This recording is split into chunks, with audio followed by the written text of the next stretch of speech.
Welcome back to African Colonization TV and Biafran History. So in today's video, we are going to give you the full details of the problem surrounding Nigeria, the bitter pain and the truth, what makes the country, Nigeria, not to stand as a country till today.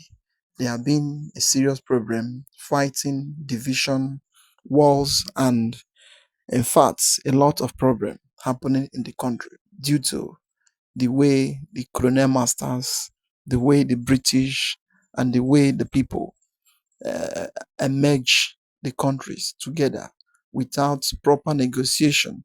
How the two sides, the North, the South protectorate, will be living without having issue. So since then, of Nigerians since their independence, 1960 to date, Nigerians have become a big problem to Africa. Although they may claim it is the giant of Africa, but it is the giant of problem in Africa, not really the giant of Africa. So in this video today, we are going to explain to you a lot of things that has been going on, what the people has been witnessing, the bitter truths surrounding the country, and the wicked leaders and those that have ruled Nigeria starting from centuries to now. So starting from the days of their pre-colonial masters, how they fought wars, conquer zones, territories, and take over the kings and the cities being ruled by the by the king in their kingdom, because each state and each area have a king and have a princess that rules their kingdom. So since the days of the colonial masters, a lot of things has been going on. So I will allow you to watch this video to the end. This our historian explained a lot that has been going on in the country. So as you're about to watch, like, subscribe, and share the video to go around. Let others also learn from the pain, injustice, and the evil that has been happening in the country called Nigeria. For over 100 years, Nigerians have lived inside a country they did not design, under a system they did not choose, carrying a burden they never created. And before we talk about solutions, politics, or today's chaos, we must confront the root of the problem. Because until you understand the source of your problem, you will keep fighting shadows. You will keep treating symptoms while the real disease remains untouched. And honestly, that is the story of Nigeria.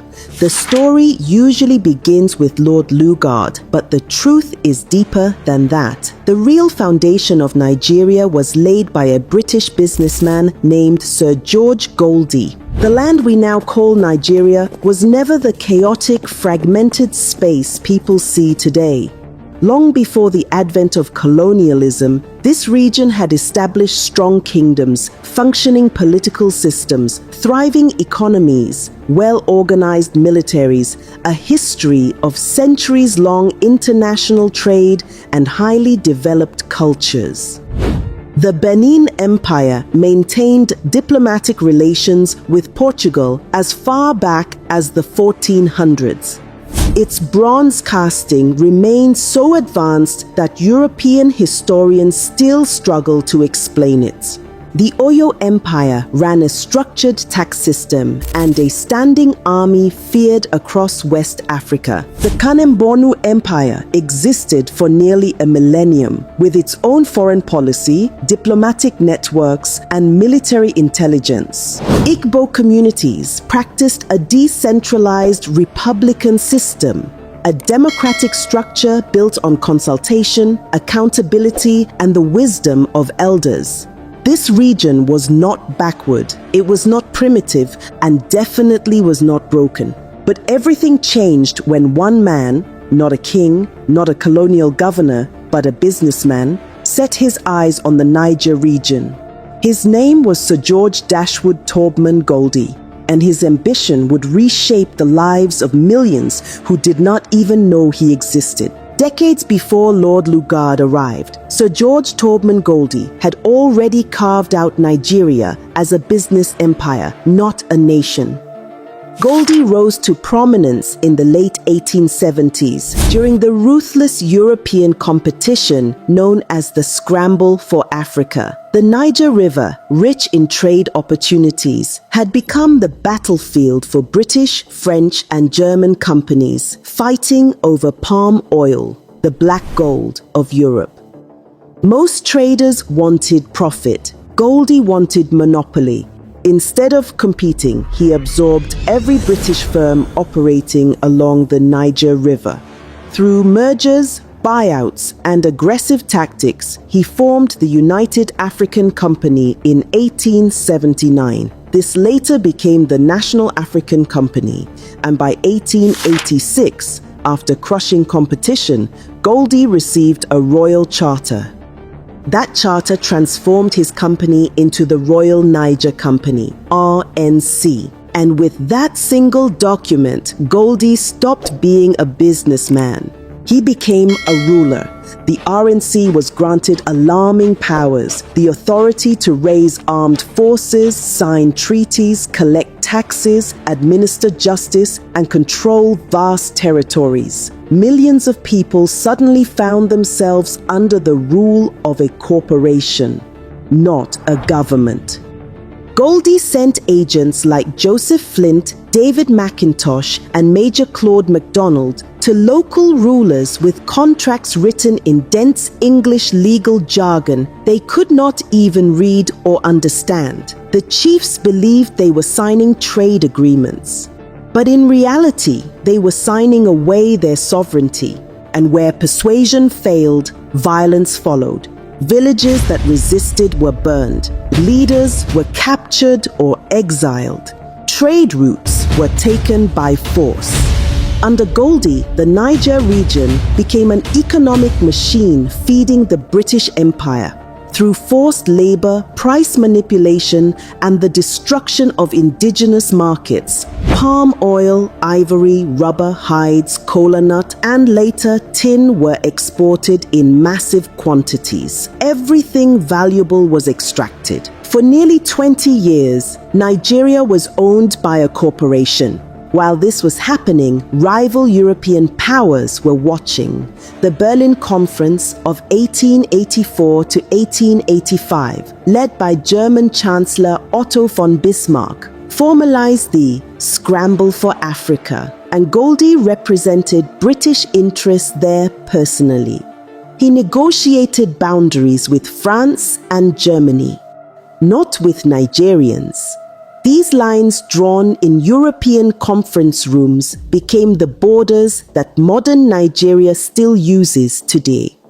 Goldie's empire controlled over 400,000 square miles of territory. But by the late 1890s, the British government realized that it could no longer leave such a strategic region in private hands. Pressure from France, internal rebellions, and diplomatic concerns forced London to act. So in 1899, the British government bought back Goldie's entire territory, the Royal Niger Company, for £865,000, an enormous sum at that time, treating the land as a commodity. After this takeover, Britain needed someone to turn this corporate empire into a political colony. That person was Frederick Lugard, a military officer with a history of conquest in East Africa. Lugard arrived not to build a nation, but to consolidate and expand the work Goldie had started. Using Goldie's questionable treaties as the foundation, he launched campaigns to defeat any kingdoms that had refused earlier agreements. In the north, he fought the Sokoto Caliphate, defeating key leaders like Sultan Atahiru I. In the south, he targeted resistance from the Aro Confederacy, leading the infamous Aro Expedition of 1901 to 1902. Officers such as Colonel A.F. Montanaro, Lieutenant Colonel Morehouse, and Major Arthur M. Cornwallis assisted Lugard in these operations. By 1903, indigenous power structures had been overrun. Lugard imposed indirect rule, forced taxation, compulsory labor, and centralized authority. Every part of the country suffered in different ways. British officers like Sir Ralph Moore led violent expeditions against communities that refused foreign domination. The Benin Kingdom was burned to the ground, the Oba exiled, and thousands of artifacts stolen. Artifacts now displayed proudly in European museums, while the descendants of their creators struggle in poverty. Many were arrested, exiled, or killed. Jaja of Opobo was tricked with a fake meeting and kidnapped. But Lugard's most destructive legacy wasn't the battlefield. It was the political engineering that followed. His system of indirect rule deepened divisions that still define Nigerian politics today. He empowered some groups and weakened others. He restricted Western education in the north while encouraging it in the south. He used southern resources to sustain northern administration. And 1914, he merged territories that had never lived under a common government. Two regions with different histories, languages, religions, systems, and economic realities, which is the Northern and Southern Protectorate, into one entity. The name Nigeria was suggested earlier by Flora Shaw, a British journalist who later became Lugard's wife. This merger was not based on unity, identity, or governance. It was based on cost. It was cheaper for Britain to run one colony instead of two. Nigeria did not begin as a nation. It began as an administrative shortcut designed by men who never intended for it to function as a real country. Goldie merged economic zones for profit. Lugard merged political zones for convenience. None of this was done for the people. Nigeria was created without the consent of the people who were forced into it. Its borders were lines on a European map. Its system was a colonial experiment. Its foundation was never built for stability, and that is where the true story begins. Oh yes, that is it. It is the main issue, the main problem that has been happening in the country. That is the main problem. How can you bring two nations that does not accept each other? They are not even have one belief, one culture, one faith, and even they don't even accept each other. Then you bring them together because of your common interest, your selfish interest, and because of your greedy mindset. That is the main problem the country is facing today. So that is whenever you hear about this other zone fighting the other zone, it has been something the British plan to make it to be, because they have already planted this hatred, this wickedness, and this unjust treatment on the people. So until these days, and if you look around, the leaders of the country, they are still under the pre-colonial masters. It is what the British tell them is what they will do. Whatever the British want them to do, they will do. They may be thinking that the country is an independent nation, but it is not. It is still new colonializing by the British, by the foreign masters that colonized the country right from the day one to these days. So how can you merge two people that does not understand themselves in any form, in any way? You bring them together just to make your own profits.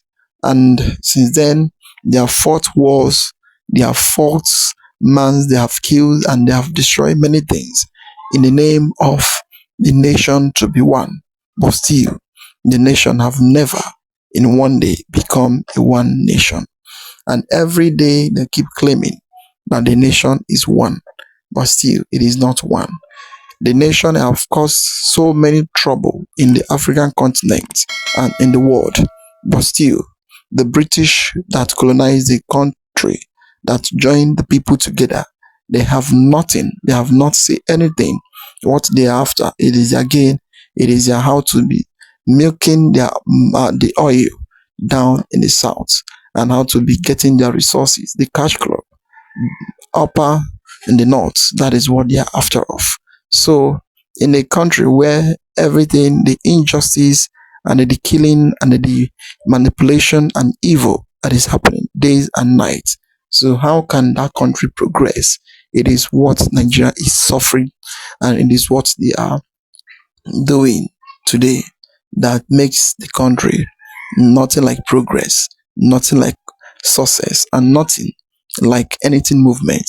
What they're after is that how they'll plant a leader into power and control that leader to do whatever they want the person to be doing. That is what they're after. So they are not after the people. They are not after if the people will survive, if they will not survive. What they're after is their own gain, their own money, and how to take the resources from the country down to the European world. That is what is happening.